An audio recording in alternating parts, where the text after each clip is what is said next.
Bonjour à toutes et à tous, j'espère que vous allez bien.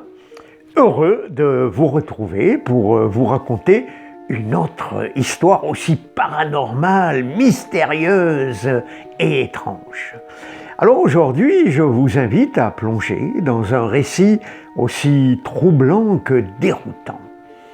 C'est l'histoire d'un grand diplomate, scientifique reconnu de par ses pairs, et pourtant, ce qu'il a vécu une nuit de novembre lui a glacé le sang. Vous savez, il y a des choses mystérieuses qui défient les lois de la science, et même les diplomates ne peuvent expliquer. C'est l'histoire étrange qu'a vécue Lord Dufferin, marquis de son état, diplomate et vice-roi des Indes. Tout commence en 1870, au château de Tullamore en Irlande, par une nuit lourde et impénétrable. Le manoir tout entier semblait figé dans un silence angoissant. C'est là, dans une chambre de ce château, que Lord Frédéric Dufferin, diplomate émérite, homme du monde, mais sceptique éclairé, dormait d'un sommeil léger lorsqu'il fut réveillé par des bruits de pas qui résonnaient sur les gravillons qui entourent le manoir. Il ressentit un froid glacial, avec l'impression que quelque chose l'appelait. Il se leva lentement, s'approcha doucement de la fenêtre dont les vitres vibraient à peine sous le souffle du vent. Et là, il vit quelque chose qui le terrorisa. Un homme seul, vêtu d'un long manteau sombre. Il avançait péniblement sous le poids d'un fardeau funeste. Eh bien, cet homme portait sur son dos un cercueil. Oui, vous m'avez bien entendu. Un cercueil, comme une malédiction. Sa silhouette était décharnée, ses traits étaient indistincts, mais son regard, levé vers la fenêtre, figea Lord Dufferin sur place, un regard vide de l'autre côté du monde.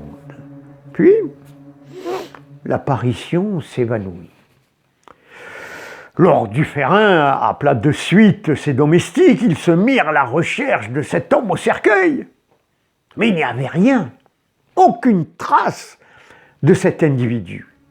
Mais le souvenir de cette créature traumatisa Lord Dufferin.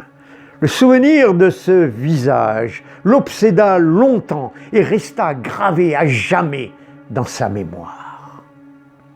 Alors certes, le souvenir s'émoussa, mais jamais ne disparut. L'histoire aurait pu s'arrêter là, et vous auriez pu penser, à juste titre d'ailleurs, que Lord Dufferin avait rêvé ce soir-là.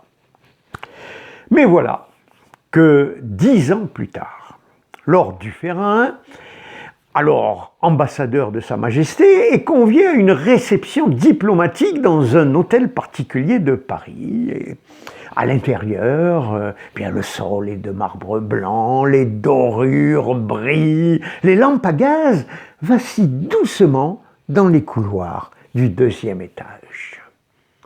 À son arrivée, un valet en livrée lui propose de prendre l'ascenseur. Lord Dufferin s'avance, et là, son cœur se figea. Il se figea en regardant le portier de l'ascenseur. Et là, en le regardant, il le reconnut immédiatement. Celui du jardin, celui du cercueil, le même homme, le même visage, le fantôme de son rêve. Et là, Lord Dufferin se posa la question, dit « mais c'est peut-être l'annonce de ma mort ».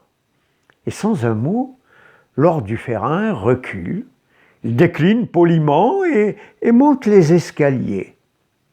Oh, il n'a pas fait 10 pas, que l'ascenseur s'effondre, les câbles cèdent, le bois éclate, et tous ceux qui se trouvaient à bord sont tués sur le coup. Lord Dufferin, blême, titubant, comprend ce qu'il a vu, ce qu'il avait fui, lui avait sauvé la vie.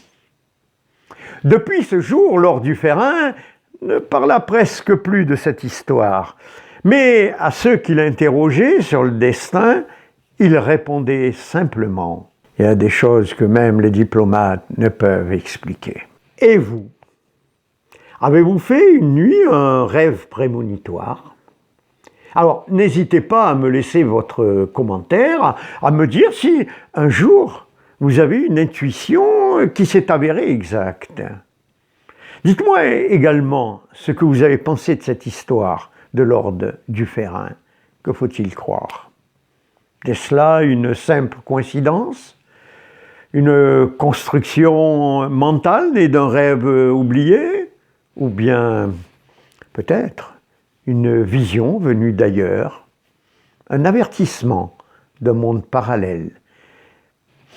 Je me pose la question si notre subconscient en savait plus que notre raison. Eh bien écoutez, le débat est lancé et votre avis m'intéresse. Alors n'hésitez pas à me laisser votre ressenti, à me liker, je vous en remercie par avance. Et maintenant je vous dis à bientôt pour une autre histoire paranormale où le doute est la seule certitude. Merci de votre attention, à bientôt, portez-vous bien. Bye bye. Bienvenue dans les histoires à faire frémir, racontées par Georges Tussin, qui vous plongera dans les profondeurs du surnaturel, là où le frisson de l'inconnu vous glacera jusqu'au sang.